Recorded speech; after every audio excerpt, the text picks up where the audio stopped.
Welcome to the MindMuscle HQ podcast, the fitness and wellness podcast, where we cut through the bull to help you build muscle, lose fat, become healthier and happier whilst keeping it real. With your hosts, Matt Adams, Tyler Clark, and Jamie Haywood.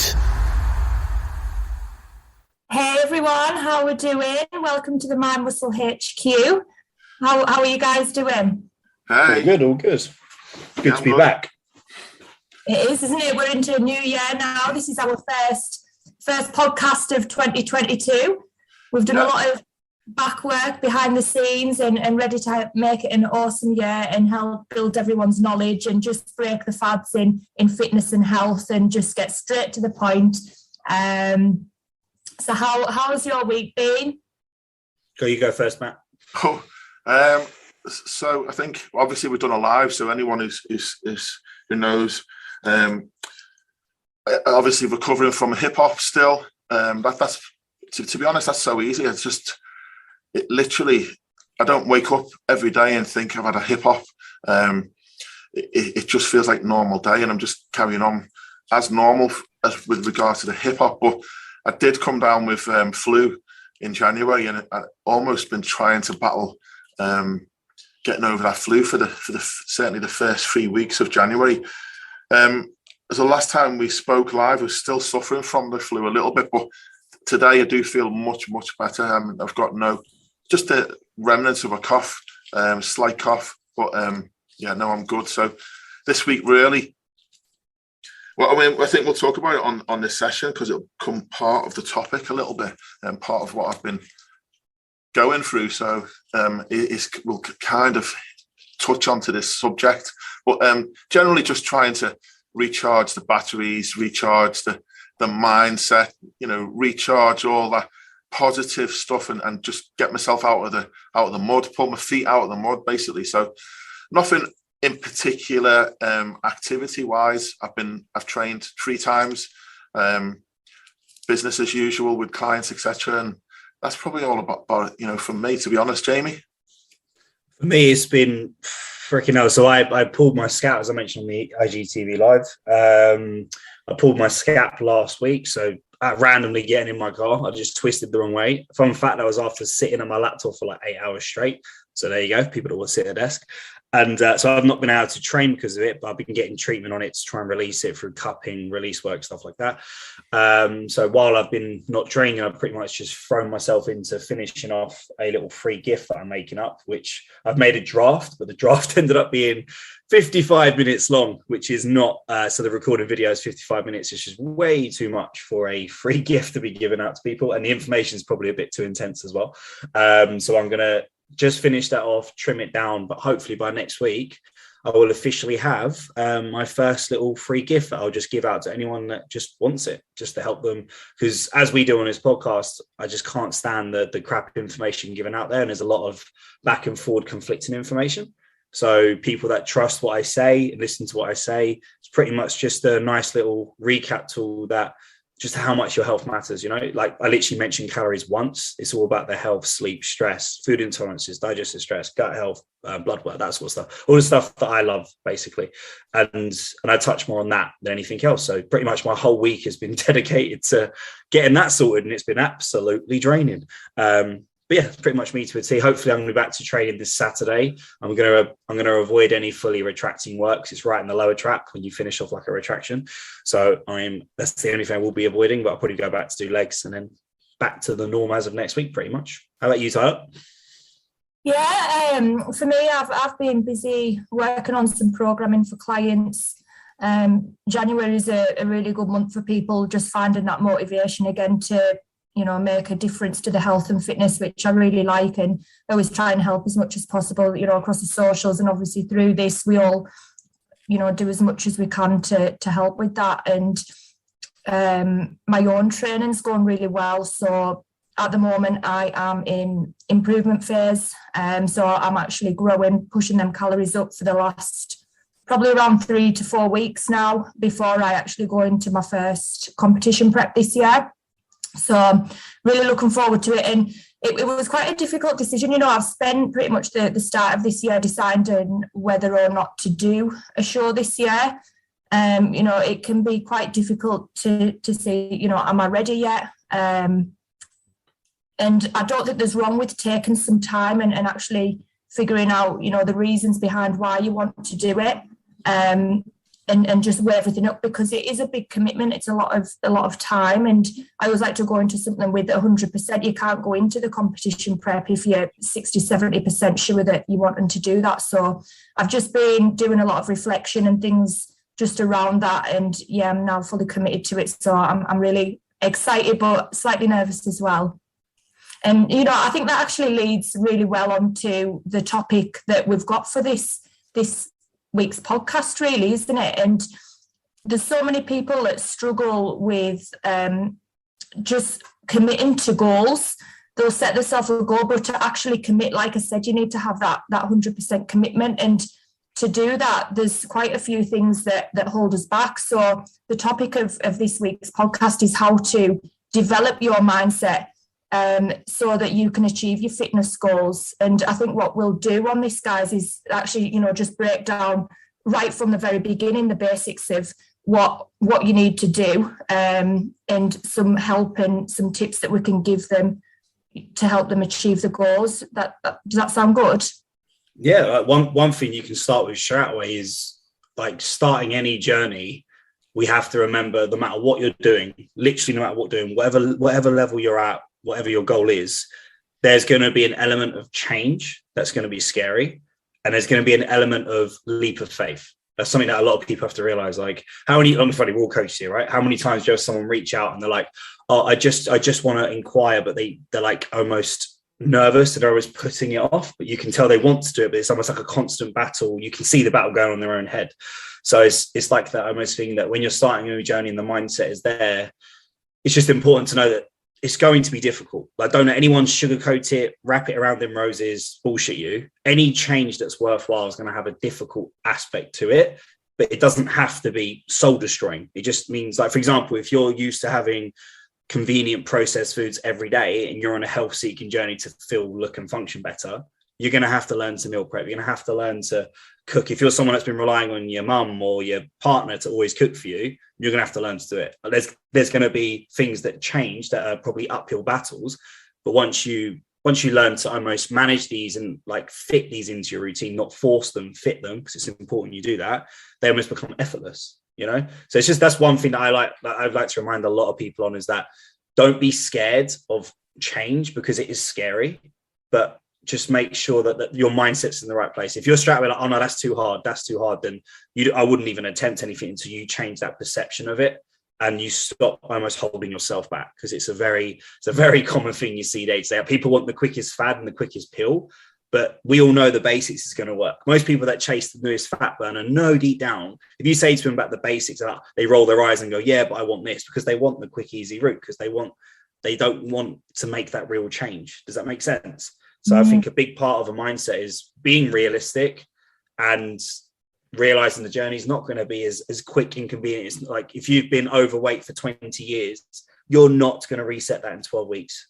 Don't be an idiot. And if you did do it in 12 weeks, I guarantee you'd hate every minute of the process, and it would literally last 12 minutes when you do it, because you'll rebound really hard. Whereas if you took 12 months to reset 12 years, not reset, but optimize 12 years, you'll be surprised how much different you can change forever. You know, and it's that kind of mindset. Does that make sense, guys? Or am I kind of rambling a bit there? No, that's really, really good. Yeah. And it's very true as well. Yeah, absolutely. It's not about how quick you can get there. It's about how efficient you can get there. And as I say it all the time, and literally my clients quote me word for word when I say this, is 2 steps forward, 1 step back is so much more efficient and so much healthier to jump half the staircase, trip over and fall back down to the bottom. Do you know what I mean? Mm-hmm. It's so much healthier to take that 1% better every day rather than all or nothing. Because if you do all or nothing, motivation will only last so long. You will burn out and you will binge and you'll go straight back. It's a very popular thing, which probably Matt will get to later with the competitive world, that they go all or nothing to get to a show. They do the show, then they completely binge after it. And it's a very, very evil thing that not a lot of people talk about in this industry, because of what people do to get somewhere, just for a bit of justification for how they look, you know? So yeah, a little bit of a rant and a ramble, but yeah. Any thoughts from you guys? Yeah, I think when you look at that, kind of the message there is well, a very clear holdback is fear, isn't it? And it's that fear of, there's quite a lot of reasons really. It could be fear of being judged by other people, close family members, friends, work colleagues, people that know you. Because I think when you get focused on something as well, you can sometimes become kind of like the odd one out. When you're more focused on your health and your fitness, you do have to sometimes turn down some social occasions and, maybe change your routine so that every Friday you're not going down the pub and having a takeaway. And it's making little changes like that it is uncomfortable because we get so stuck into a routine. But always remember, with a routine, you have the power within you to be able to change that routine and replace them with positive ones. And it is going to feel uncomfortable. You are going to feel probably even anxiety. It might feel so strange to you that you might feel a sense of anxiety. But the more that you do that, the more that you repeat that process, the easier it's going to get and the more normal it's going to feel. I mean, Tara, everyone is scared of the unknown. So even if you don't like what's familiar, so if you go to work 9 to 5 and your husband shouts at you every day, or if that's a familiar world, you put with that because it's familiar. You're familiar with that. If you want to then go and change that to something that you've never done before, something new, that's very, very scary and it's unfamiliar. And I think that's the thing that people are scared of the most, is the unfamiliar, the unknown. And that's something that everybody needs to embrace. We should all be on a path of unknown, because otherwise we remain on a path of predictability and we repeat the same things over and over again. So because you're comfortable in your zone, whether you like it or not, you're stuck in that zone and you're comfortable there.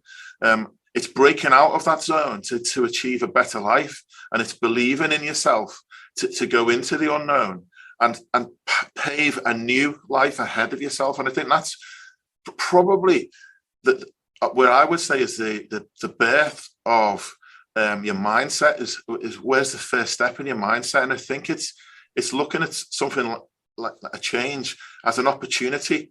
So embrace it, but be brave and strong in trying to, start off on this new adventure. It might be scary. It might be like, can I do this? It might be, you might have negative things that say, I can't do it, but give it a go. Be strong and try something new. And I think that's really where we all need to start on a journey, because this is almost what we're trying to do. We're trying to set our mindset from a strong point to go on a fitness journey. That's what we're trying to talk about today, isn't it? What do we need to pack in our suitcase to get us prepped and ready for this fitness journey? So I think there's some key things there.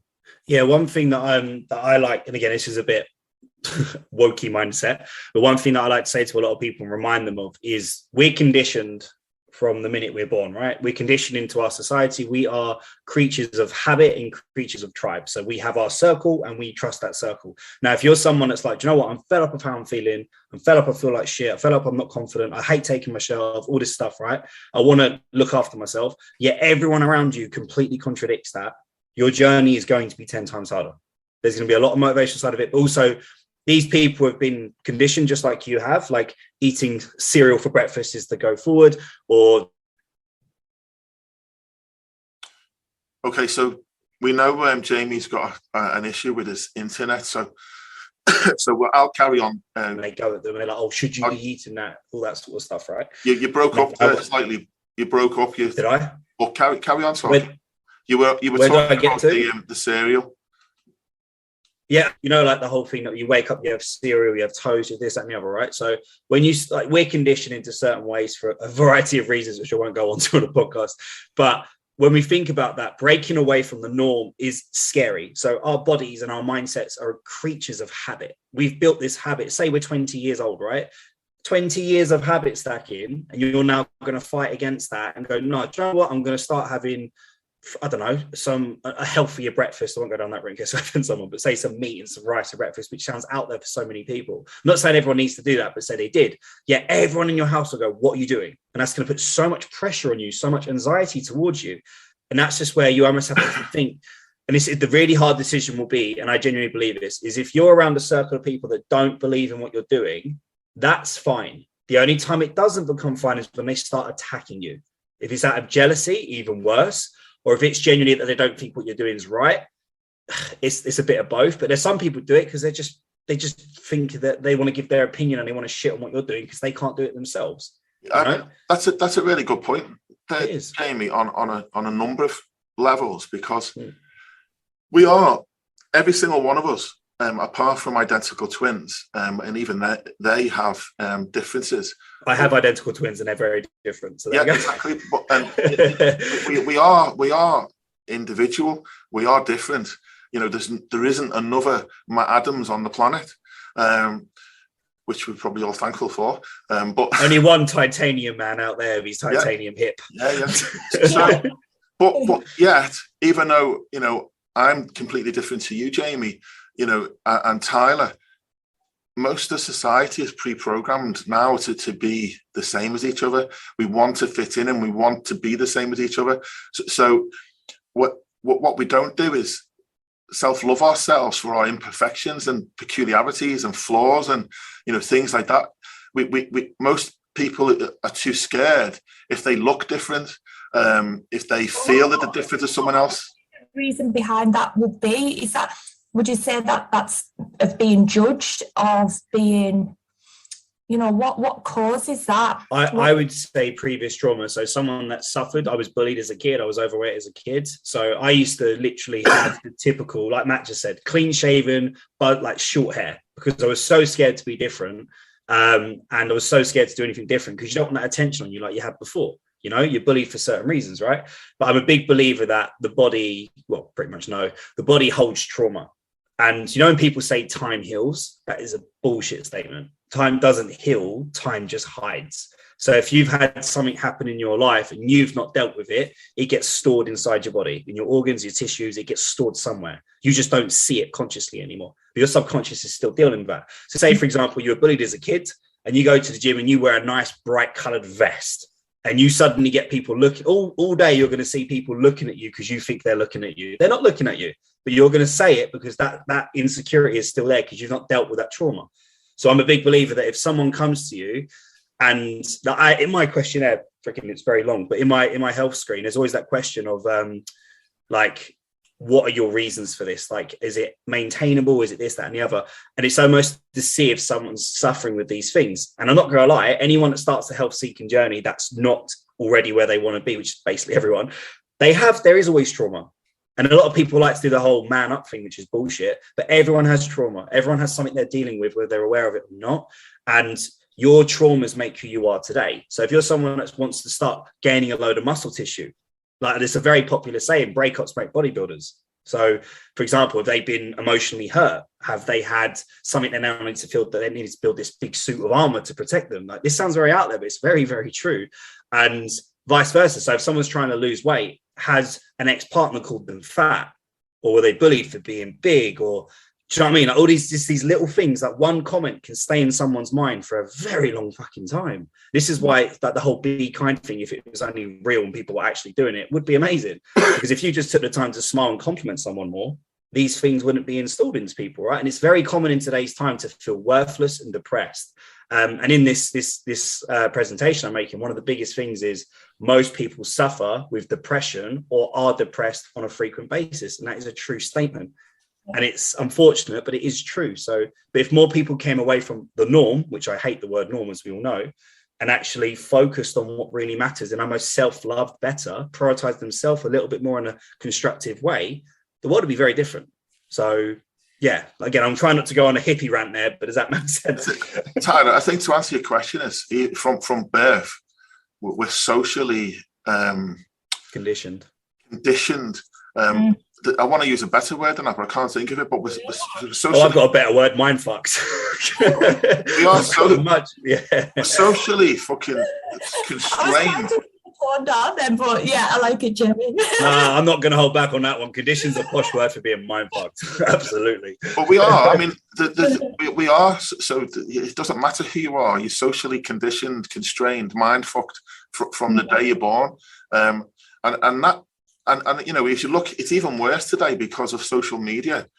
Yeah. You know, it's scary because all the popular people are the perfect people, the ones with this perfect symmetry, or, you know, the perfect amount of body fat, or, you know, it's all these image, perfect genetic people that seem to do well. And, you know, why wouldn't you have self-doubt if you've got a mole on your face, or, you know, you feel that you've got a big nose, or you've got a little bit of fat around your bum? Why would you not feel unconfident about trying to do something when everyone else around you is perfect? So I think that is a big answer to why people are scared. It's because around them everyone seems so perfect. And it's funny because in a lot of when I listen to a lot of conversations, and it's mainly girls, you know, I hear a conversation about, you know, a girl will say, "Oh God, you look lovely," and she go, "Oh, you look lovely," and she'll go, "Oh, you know," it's kind of they're giving each other compliments, but they're both not happy with themselves, and the other one thinks that they look nice, and and they genuinely, this is a genuine conversation, and the other one generally thinks that they look nice, and it's funny because they are preconditioned to unlike themselves. And I think self-love, if people loved themselves and kind of just accepted the weirdness about themselves, or the imperfections, or you know, those things, they've accepted it, they'd be so much more confident and unscared of taking those steps. And I think self-love is a massive, probably, you know, a huge step in building that mindset. We'll put it this way, right? I want anyone listening to this, go do this right now. And if you can't do it, you just proved our point. Go walk up to the mirror, look at yourself dead in the eyes, like proper stare at yourself and say, "I'm beautiful." I bet most people can't do it, or they get cringed out by doing it. Yeah. That's bullshit. I'm called arrogant all the time by my family. I've got stubborn body fat. I've got inflammation. I've got water retention. I'm beautiful. You can't stop lying, Matt. Fucking stop lying. No, but you see what I mean? Though, when it's very true, and like my family. So like they say all the time, like, my confidence shines. I've got confidence issues from being a fat kid, right? However, I can say that I'm a confident person. I'm cutting out, aren't I? Am I cutting out again, guys? No, you keep going. I thought my face had gone. But yeah, so with like the whole confidence side of things, like if you can genuinely say, like, I bring something to my life, you know, that is priceless. If you can sit there and say, I do something about my life, I'm not just living, I'm actually doing something, like that brings confidence. So for example, let's go back to the original scenario. You live in a house of people who don't care about their food, yeah, yet you have willingly got up, you've meal prepped your own meals. It's not as quote unquote tasty as others, purely because you've not learned to meal prep properly yet. You don't know how to experiment with seasonings and stuff like that. You don't have to hate your food, but you're starting this journey, right? Now, you've just purposely put you in a position where they're going to make comments, and they're going to go, "Ugh, I'd rather have this bagel any day," all that shit, because they feel shit about themselves when they're putting it on you. But you've done that. Now you can then tick that box, which is a massive thing. And that is one step that you've just made, that 1% better every day. Now, if you repeat that every day, you do something new that is more productive every day, in 10 days, you're 10% better. In 100 days, you're completely new. Do you see what I mean? Like that literally, that process is so powerful, but everyone wants it tomorrow. And that is the issue. And let's be realistic, right? Every single person here that's listening, all this stuff, right? If you actually sit and look back from how many times you wanted to start before, "Oh, that's too long," you'd have done it about 10 times by now.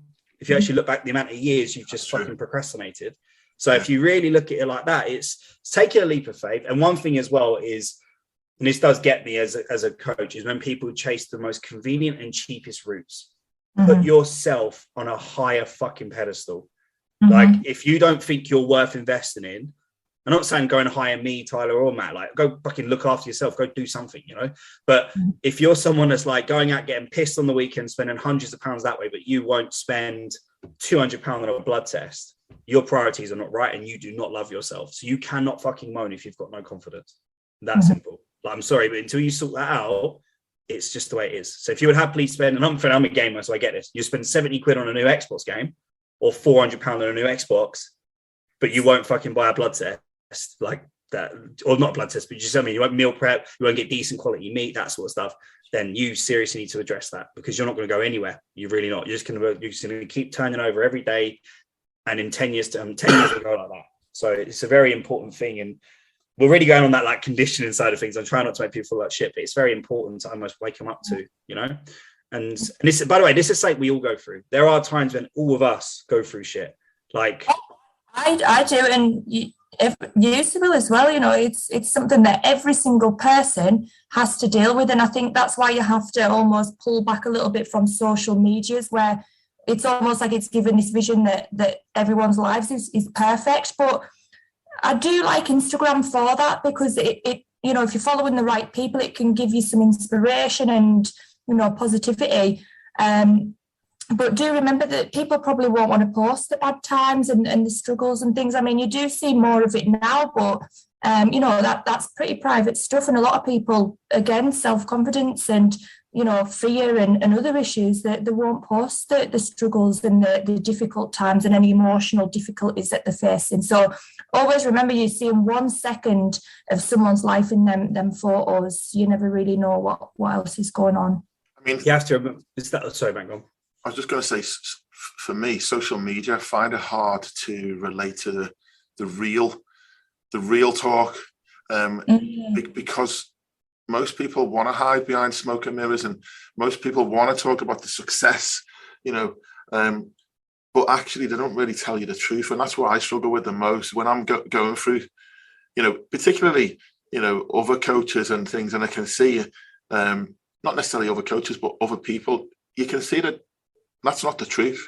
You know, it's not the black and white truth. There may be elements of truth, and that's what I genuinely think is the trap. It's probably the thing that makes it scarier for everybody, because they see perfection everywhere. They see everybody doing well. They see people going to Dubai and with new Lamborghinis and all this kind of stuff, and it's just like, why aren't I? It automatically makes you feel, why aren't I the same as them? Why aren't I earning the same money? But a lot of the time it's fake. It's not real.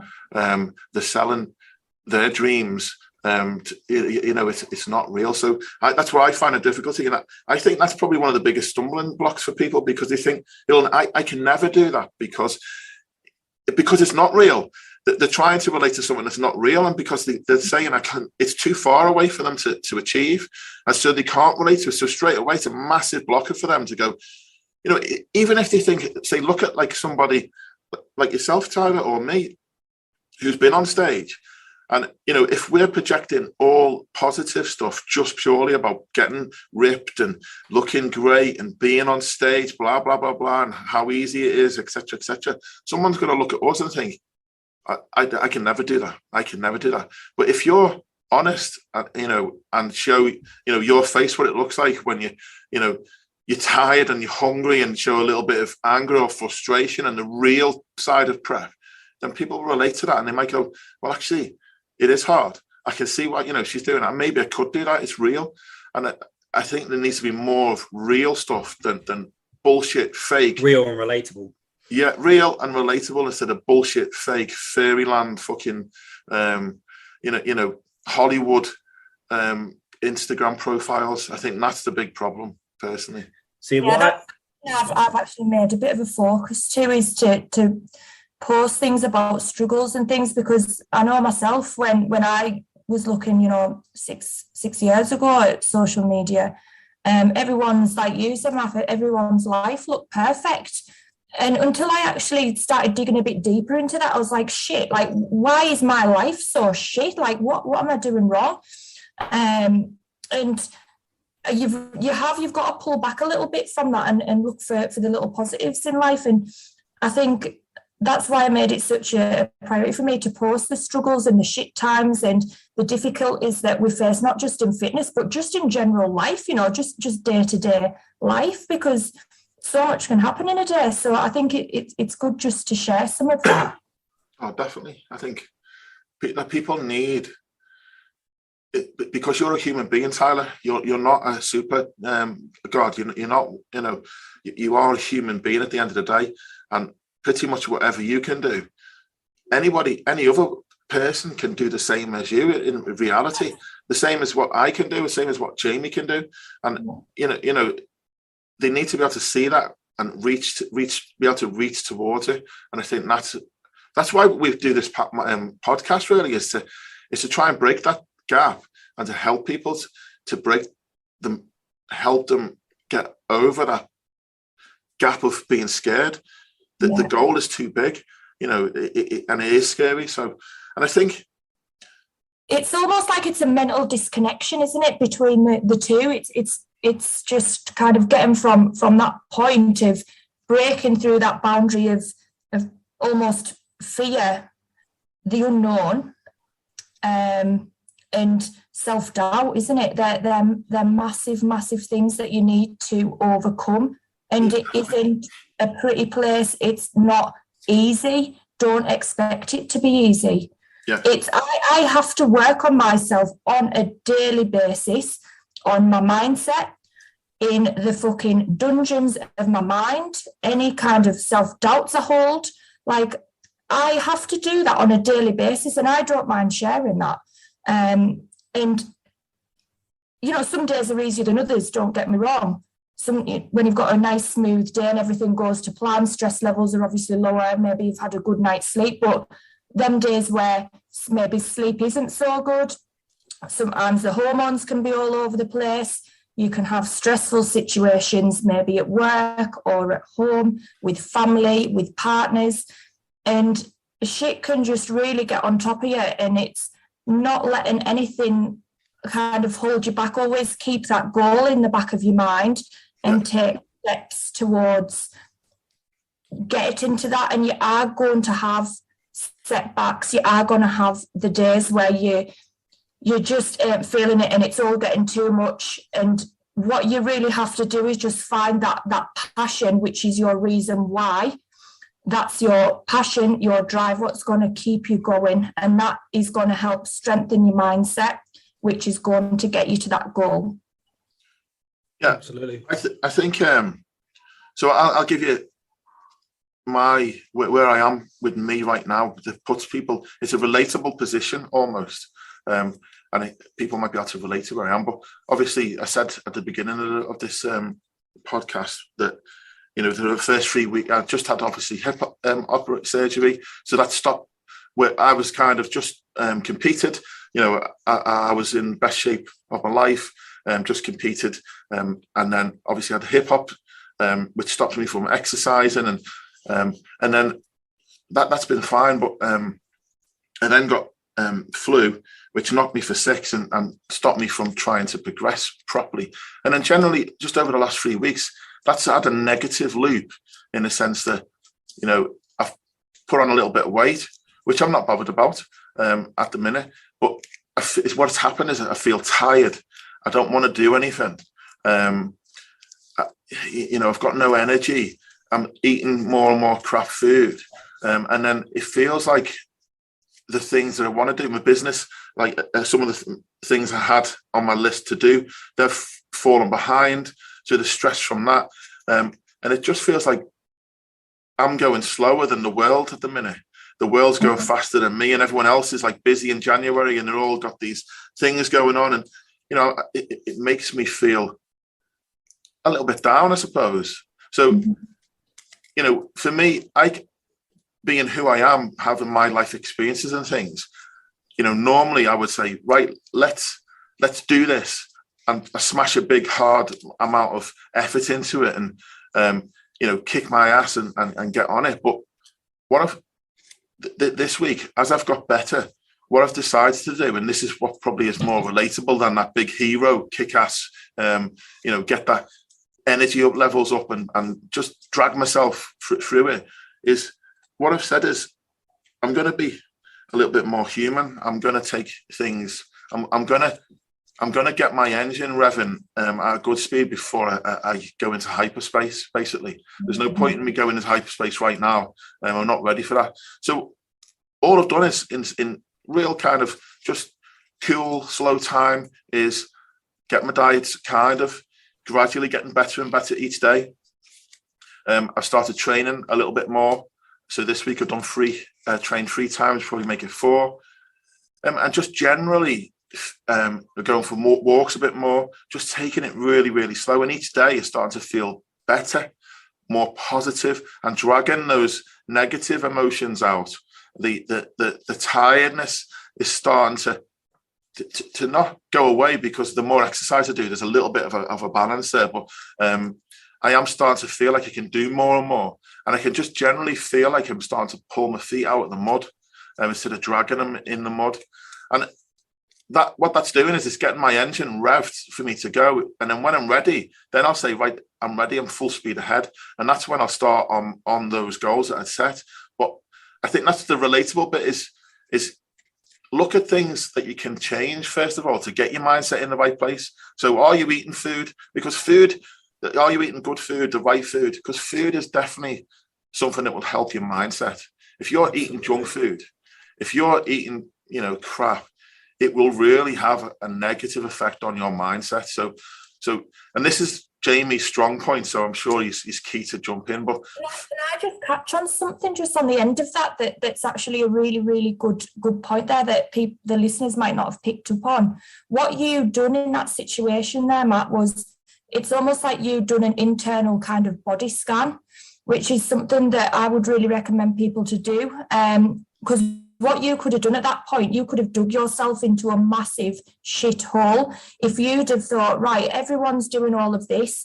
Yes, I feel like shit, but I need to do what everyone else is doing, which again is going into, that sheep category again. What you've done is you've prioritized yourself. Obviously the goals are still there, but you've had to take a little bit of a step back by actually listening to your body and what is right to do at that time. And I would honestly say to people that is wanting to achieve things and this doesn't just apply to fitness, this is anything in life, take some time for yourself, just to, even if you've got to go off grid for a month at a time. I've been known to do it in the past, take a month off all socials, all other kind of distractions, and take that bit of self-love and figure out your direction on where you're going. So sorry to interrupt that, but I just wanted to cover that. That's completely what you've done there, Matt. I think if more people took the time to be a bit more selfish in a constructive manner, it'd be very for example, how many people, and I've said this to my clients literally last night, how many people can sit there and say they've made an hour for themselves today? So say you're a mum that's listening to this, because it's the example I'm giving from last night. So say you're a mum that has kids, they take them to school, during the day you tidy the house, you get the foods ready, you make your lunch for your husband, stuff like that, all that sort of stuff, right? So that takes time, yeah? And then you got to do the chores, then you got to do this, and you got to do that, and you got to put the kids to bed, and you got to get them from school, and then you got to do this, and you got to make dinner for everyone at the evening. So it's very quickly for a mum's life to be about everyone else but them. And I basically made it an order that in the next 3 days, she has 2 hours to herself, where she whether she gives the kids to her mum and dad, whatever, to like 2 hours where she sits, and I don't care what she does, even if she sits and binges on Netflix, I don't give a fuck. All I care about is whatever makes her feel right now relaxed. So whether it's a hot bath, great if she could go for a nice walk and have a hot bath, something like that. But right now, that's not the point. And the point is that she prioritizes her own mindset to have time for her. And that is very important. Not enough people do that. Always people like the whole rise and grind 𝗙𝗶𝗿𝘀𝗁 shit does not work in the real world. And if it does, a little fun fact for a lot of people that don't know about me, and hopefully this doesn't offend anyone that may be listening, but I did most of my starting education in Canary Wharf in London, which is by far one of the most intense and wealthy places in the world. Yeah. What I saw there during education taught me so much about how to manage someone that's stressed. I saw people that had no taste and smell. This is obviously way before COVID. It's like 6 years ago, people. So like literally no taste and smell because they were that sleep deprived and that stressed. But all they cared about was beating their annual bonus. That's what they cared about. Like they were happy to have 3-4 hours sleep, come and train with me, smash them in the gym, run on endorphins, go do a HIIT class. And when you said no to them, fuck me, that used to like kill them because they were so used to running on adrenaline. So it's it's almost like their reward mechanism was punishment. And that can get quite dangerous as you go. So like we have to remember the body is a machine that needs rest quite often. Like the body can only make progress in a state of rest. And that includes muscle growth, fat loss, you fucking name it. So it's very important that you actually make time to be at home with yourself. And if that means you meditate, watch Netflix, I'd rather you go for a walk or meditate. Obviously, not everyone likes to do that shit. But if you just make time when it's you with an empty head. And one little good fact thing that actually works really well here as well is when you try and make time for yourself, say like, oh, I've still got X, Y, Z to do later, get a pen and paper. It has to be pen and paper. Do not do it on a screen. And write, do you know what? I'm going to have an hour to myself, but I'm going to make sure after I do the washing, I do this, I make sure John's ready for school, all that shit on pen and paper next to you. So your brain knows you haven't forgotten. It's just not important right now. And then you can almost dump your brain on that paper. Then you can sit and almost be in the moment with yourself. That is sounds so silly, but it's so fucking powerful. Because if you try and relax in the bath, but you're worried about fucking all the things you've got to do after, you're not going to relax in the bath. If anything, you're getting more anxious that you're wasting time. So do you see what I mean? The brain is a very complex thing. But little simple things like that can make massive differences. But yeah, I don't know about you guys, but after the whole COVID stuff's happened, I've found that I prioritize mindset a lot more, even though my brand is HF Physique. And obviously, we're all three of us are physique coaches in our own rights. A lot of what I now look at is more this, because if this is not in a good place, I could diet someone and get them a before and after, but then I have to live with myself knowing I fucked them up mentally to get there because I haven't focused on those foundations that truly matter. And these matter. You can look great and feel like shit, but why not get someone looking great while feeling the best they've ever felt? It's a very fine line there, you know. Everyone focuses on the visual, basically. And it's not a quick process either. The same as you know, transform your body. I would say your mind is probably a lifelong transformation. Well, it's years of trauma, isn't it? The minute you're born and conditioned, it's all the trauma you're dealing with. It's not going to happen overnight. No, never. Yeah. Yeah.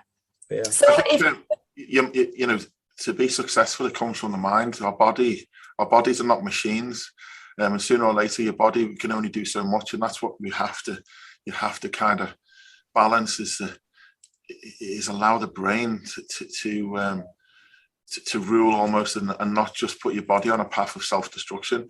Well, there's something that you mentioned earlier, Tyler, and Jamie's just touched on it again, and you mentioned about the self-doubt in your head that you've had recently, and or not just recently, but it happens occasionally.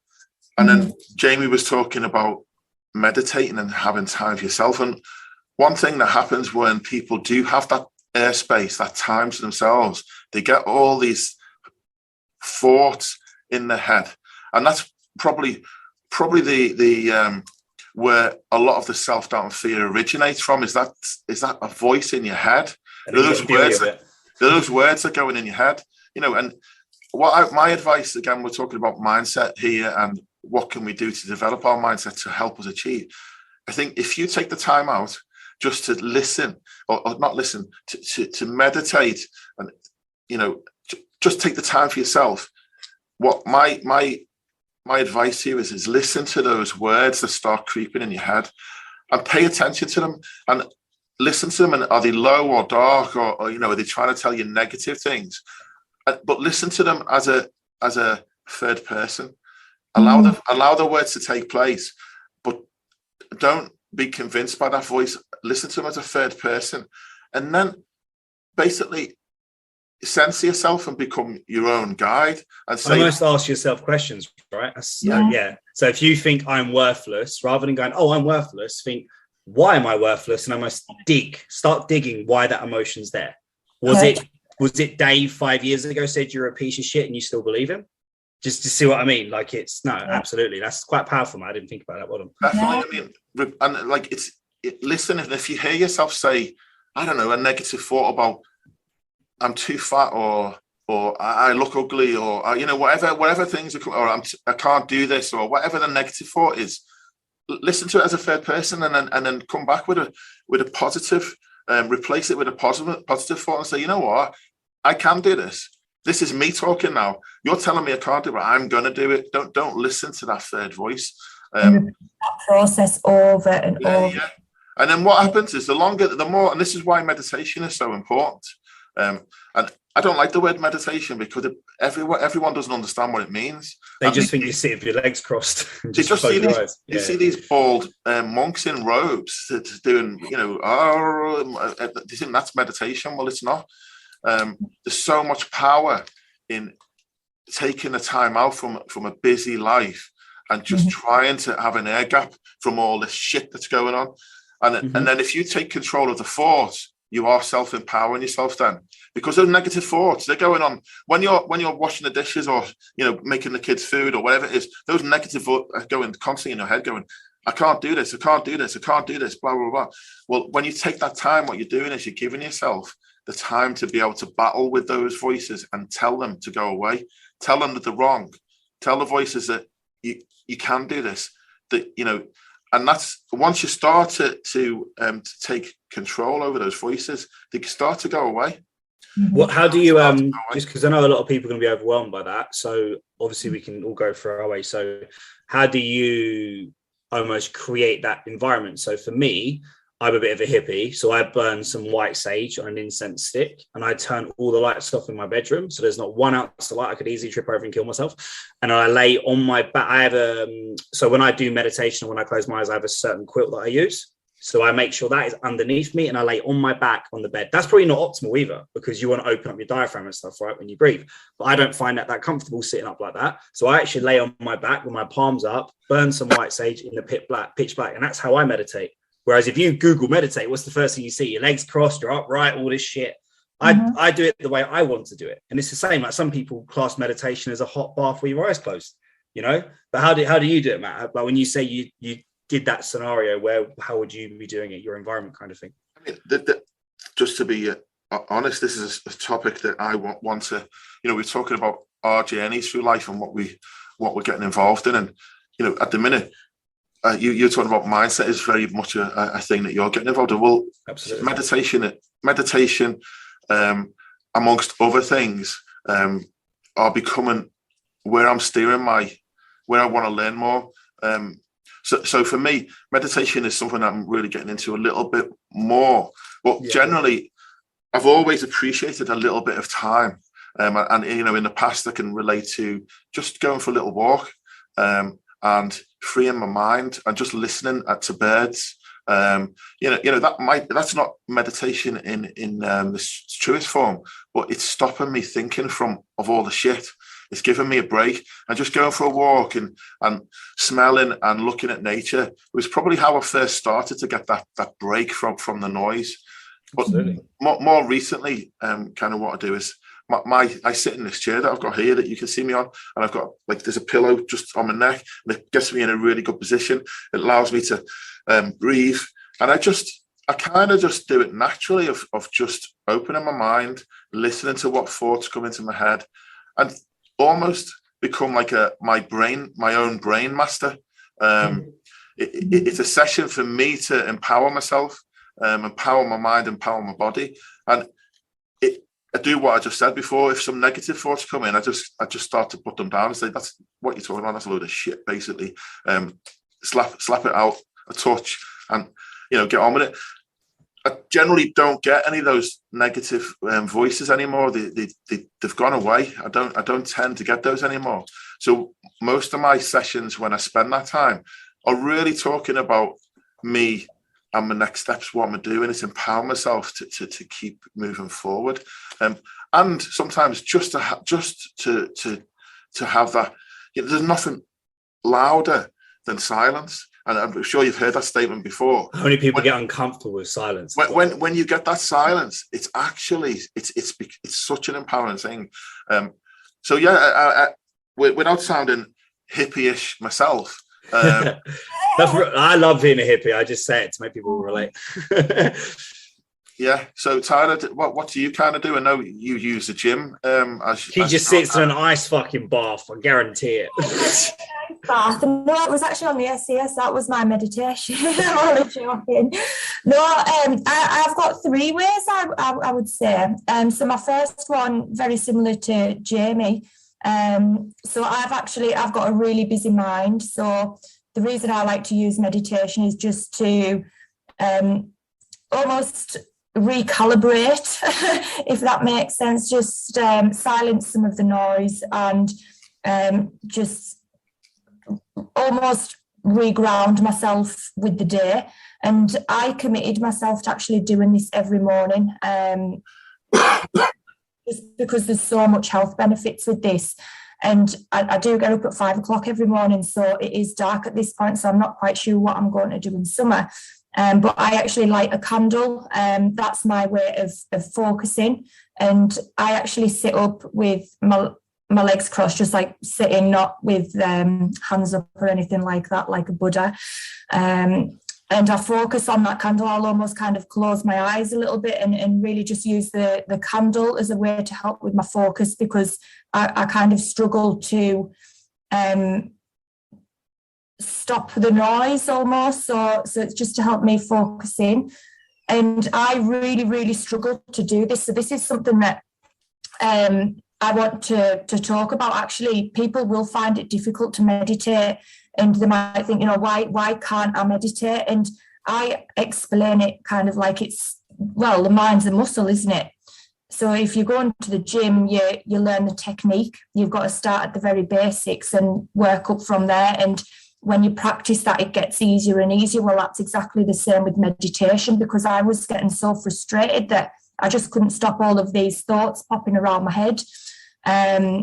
So I practice, and now I can do 10 minutes of full meditation and get a lot from it.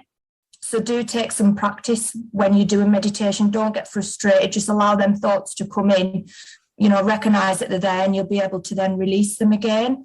Sorry, Tyler, to interrupt there, but one thing I found helped me, and I forgot to mention it there, is breathing. Breathing techniques are essential for meditation. And if it's also, as well as focusing on, I find, so you're using a candle. So what I try to do is, and it's probably a common thing, is try to feel like parts of your body, like your little toe or the back of your knee or remote parts of your body, and try and see if you can feel them. That takes a lot of effort. And when you're so focused on trying to feel your little toe without moving it, that zones you, that focuses you. It's a focal point. It focuses you into the silence, and that's what you're saying. It's a highly tuned muscle, and there are lots. The more you get into this, there's lots of parts of the brain, individual parts of the brain, that you can actually learn to focus on whilst you're breathing. And focus on. There's a pineal gland in the brain, which is very, very important for secreting certain hormones. And when you're very good at meditating, I can't do it. You can focus on the pineal gland, use a breathing technique, and it actually secretes serotonin amongst other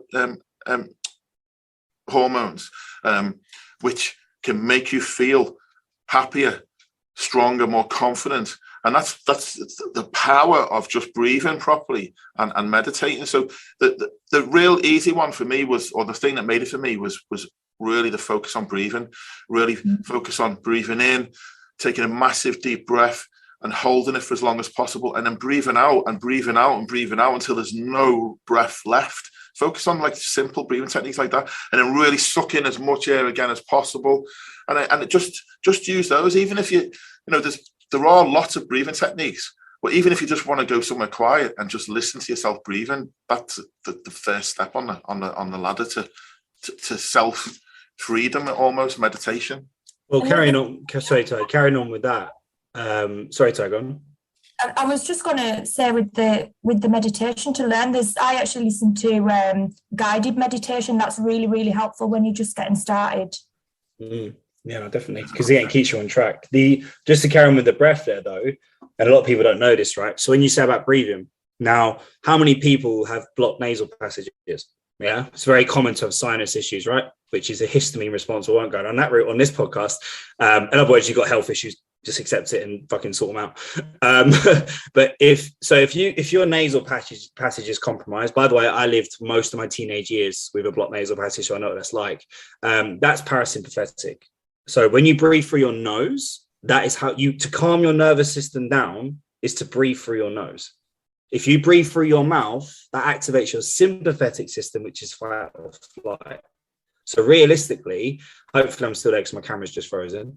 Realistically, so if you imagine running away from a lion, Or imagine you're just sprinting for the bus. Let's be a bit more modern. If you're sprinting for the bus, right? Try and close your mouth. You'll gas yourself out. There's not enough oxygen coming in, yeah? So you'd open your mouth because you're in a fight or flight, panic, alert situation. Now, if you're sitting there meditating, you don't need all that air. You can focus on a smaller amount. And it's been proven that when you breathe through your nasal passage, you calm the nervous system. It's almost like you're telling your body what system it needs right now. So if you're calm enough to keep your mouth closed and breathe through your nose, you will relax your nervous system naturally to some extent. However, if you start ignoring that and like be breathing through your mouth, like costal breathing and stuff like that, like really breathing through your mouth, you're just telling your body you're stressed. So I'm not being funny. If someone stresses you out, what's the first thing you do? You go, breathe through your mouth. It's a natural thing to start. That's a stressful response. So straight away there, when you're trying to breathe and get better, try and breathe through your nostrils. Do you know what? And I remember someone told me this and I thought, bullshit, you can never do that. You can learn when you do that enough. And I'm not going to lie, I may have used Mark Swearing to teach me this because I didn't want to breathe from my mouth. But you can actually learn to breathe through one nostril and the other. You can actually do that. If I can breathe through my left nostril, the left nostril. Do this right now. And out my right. Yeah. Like you can, when you get really good at it, you really can do that. And another good thing that people can try, 2 very quick tips here, is to breathe through your nose. If you can't breathe through your nose, sort it out and try and find a way to do it. And normally it's a histamine issue, not gonna lie.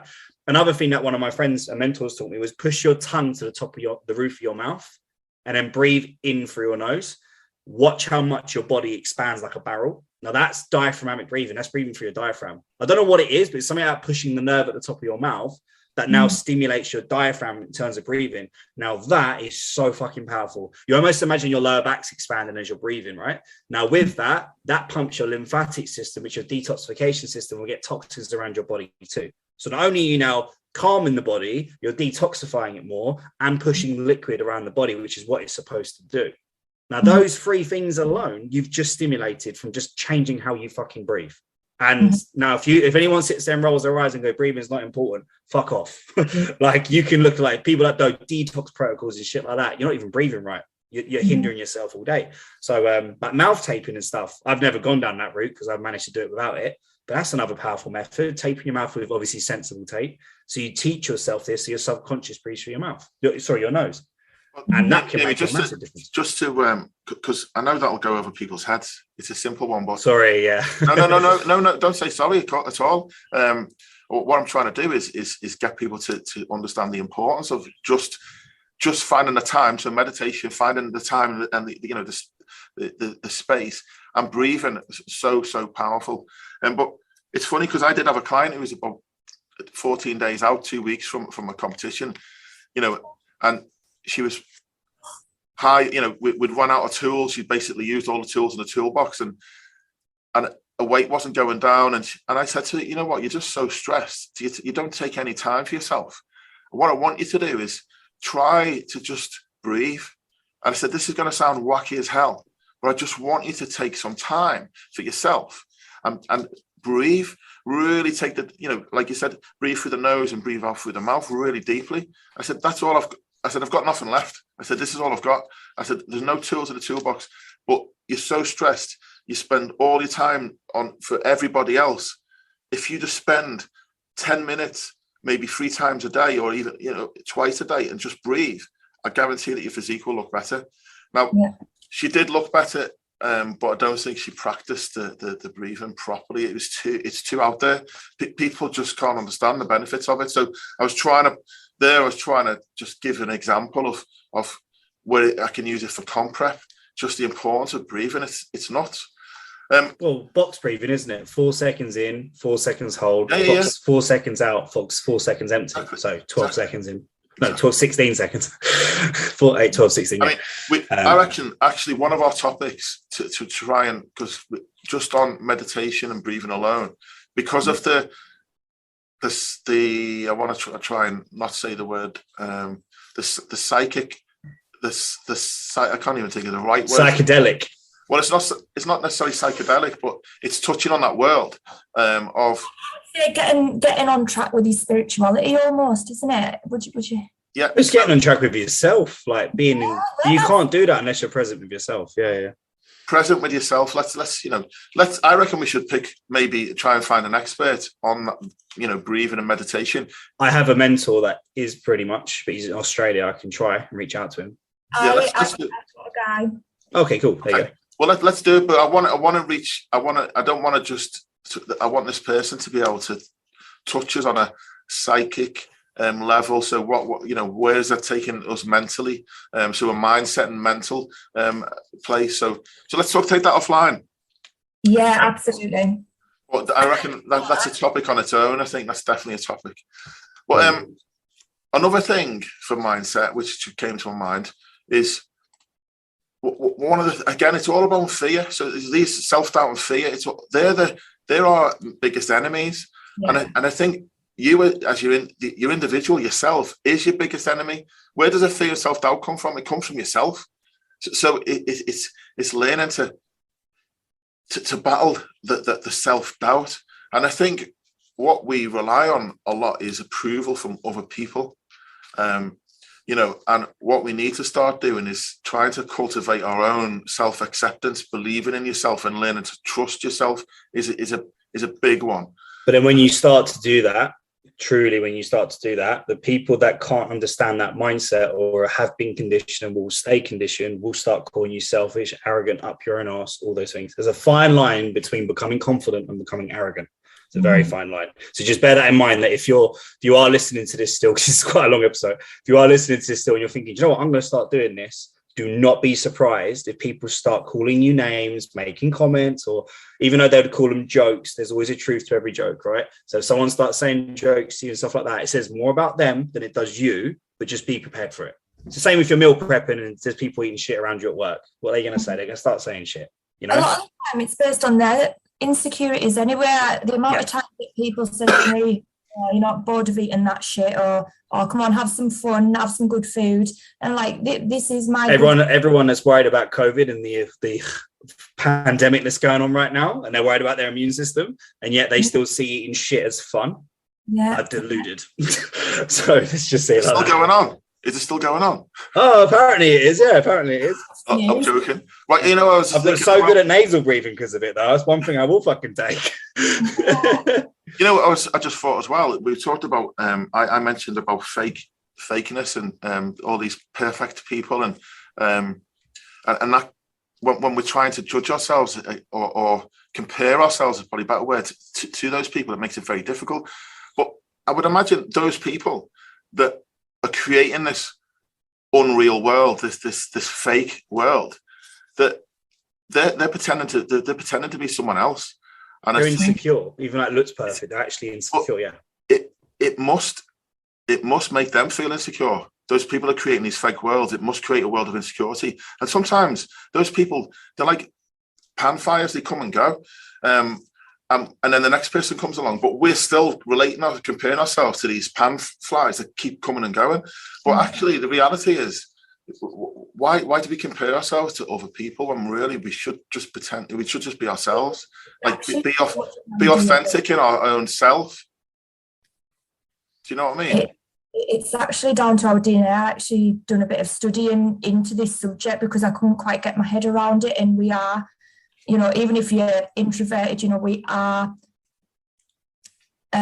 people that do want to be social. And, if you go back in tribes, which is why I'm so worried about all of the, the COVID isolation and virtual meetings and stuff, because, I don't like around a lot of people, but you do need to have a close circle of friends and family. But we are social people, and it's almost like we want acceptance of other people, and that's almost what we always try and get, and it's the wrong way to go about it. You need to have acceptance of yourself and just become happy in yourself.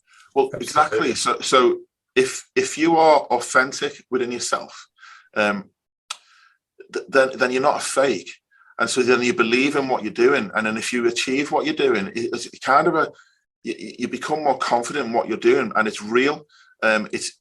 It's relative to you, and I think that's what actually, talking before about trying to find your why. Well, then you can only find your why if you truly understand yourself and or authentic to yourself. If you want to be a catwalk model, or comparing yourself to a catwalk model, and then you're putting fake profiles up, or you're changing your profile and putting all makeup on and trying to make yourself more beautiful, then you're always going to feel like you're failing. Your goals are wrong. You're never going to be true to that goal. So I think that's a key thing there. Mm-hmm. Absolutely. The one thing, there's one saying, I think I've said it millions of times now, but I'll repeat it till I'm blue in the face, is that saying of being a lighthouse, not a tugboat. No, I'm not a sailor, but my mentor is just a legend. Just this quote. I don't know if I said it to you. Have I said it to you before, guys? I think I have. We've all heard it. I'm sorry. I'm going to say it again. Fuck it, I don't care, because there'll be one person that has it. So if you're a tugboat and I'm not a sailor, you're forcing boats where they want to go, right? So they're like, I want to dock at this bay. You're like, fuck off, mate. I'm going to tell you you're going on this bay because I said so, right? You're forcing your opinion. You're forcing your direction. You're forcing your belief on that person, yeah? Whereas a lighthouse doesn't do that. It sits there. It just fucking shines. It just exists. It does what it believes it should fucking do, and boats go to it. And it guides people down a path that it believes is right. And people choose their own lighthouses to follow. Do you see what I mean? So be a fucking lighthouse. Like if you have and again, it's not about being like bulletproof. So Matt shared his story earlier, right? So I'm living alone. I've got all this stuff going on in my own personal life right now. My business is up and down because I keep changing my mind on what I want to do and how I want to do it. All this shit, right? Yet that mindset of doing the best you can with the situation you've got is all you've really got, and there's no perfect way. There really isn't a perfect way of doing anything, but as long as it's your way and you've decided to do it and you're trying to leave the world a better place than you found it, then you are technically being a lighthouse, And my biggest thing is, would my kids be proud of the man I am today? If I can genuinely sit down and say yes they would, like 90% yes they would, then I know I'm on the right track.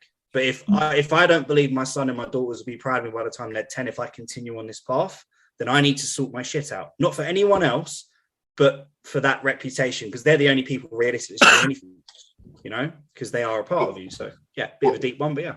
No, nobody's perfect either, are they? So that's something that we need to recognise is, again, when you compare yourself to someone who looks perfect, nobody's perfect. And what we should do is kind of look at, like self-love. We touched on a few of these things. Appreciate what you're good at, and then try and explore what you're not good at, and work on those things. And if your goal has got things that you're not good at, get better at them.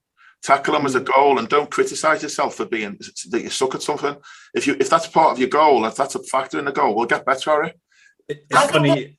The moment that you recognise your imperfections, I think that's a massive thing to realise as well. Once you accept that, you now have a tool that you can then improve on. Absolutely. Like, it'll be funny. One good example, you guys probably agree with this, is, so for example, when my kids' parents' evenings come up, so we dread it. So for example, if I went, we say? So do I. No, but say for example, right, that this is, again, I am out there. I do have different beliefs than most. I've not been as conditioned. So for example, if I went and apparently we're supposed to be good at science, right? Okay, or maths. So let's say maths, because I can count 20 kilo plates on a barbell. I'm good for maths now, yeah? So if I took my son to school and his maths teacher was like, he's doing terrible, he's got to do this, got to do that. And I genuinely could see that was not something my son, wasn't being a little shit, he's just like, Dad, I just don't want to do it. It's not mine. There's a motivational video. It's quite intense about teaching a goldfish to climb a tree.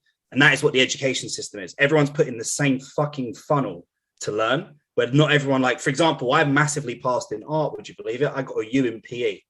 Funny that. So if my son was like, no, I don't want to do maths, but I fucking love, obviously he wouldn't swear, he might do, he's my son, but he's like, I really love art and graphic design. I wouldn't give a shit what his maths teachers just said. I'm like, look, is he covering the basics? Can he survive? But he doesn't have to know the fucking square root of something. Then I don't care. Then, like, okay, that's great. I'll tell him to get better. But if he doesn't want to do it, I'm not forcing your opinion on him. Neither am I forcing the government's opinion on him. If he wants to do graphic design and he gets a right fucking tingle from that, then he's going to fucking do graphic design. I don't care how old he is. And that's, again, I think if more people had that mindset where who says that we should do this? Or, for example, if you hate someone, why is that bad? It's an emotional charge. Why is that a bad thing? It's an emotional thing that we're putting a moral judgment on. As long as you don't go fucking murder the person, that's a very different thing. But like, there's a lot of things that we do as human nature that we like to judge for, which actually creates a schizophrenic response because it's not right. Like, there's things that are completely natural that we class as wrong. Like, again, I'm going to go right on the right deep path there, but I don't want to drag this on too much. But yeah, does that make sense? I like that. I like that a lot. That's really good. Yeah. So I can't wait for Logan's fancy. We need to start wrapping this up. We do, because we're like, look, we got to appreciate we're shit at keeping to the 45-minute time frame. Let's admit that right now.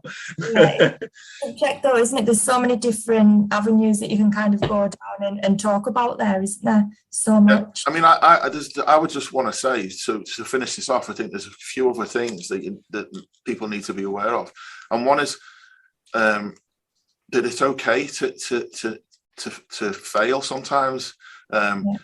Again, because we're comparing ourselves to people that only project, perfection.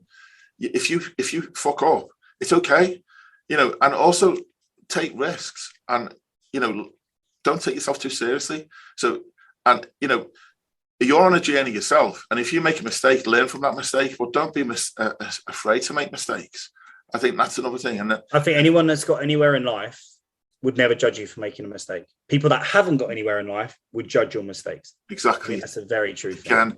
And that's all part of this world that we live in, where the bitchiness and the people don't want you to do well. That's what we're all scared of.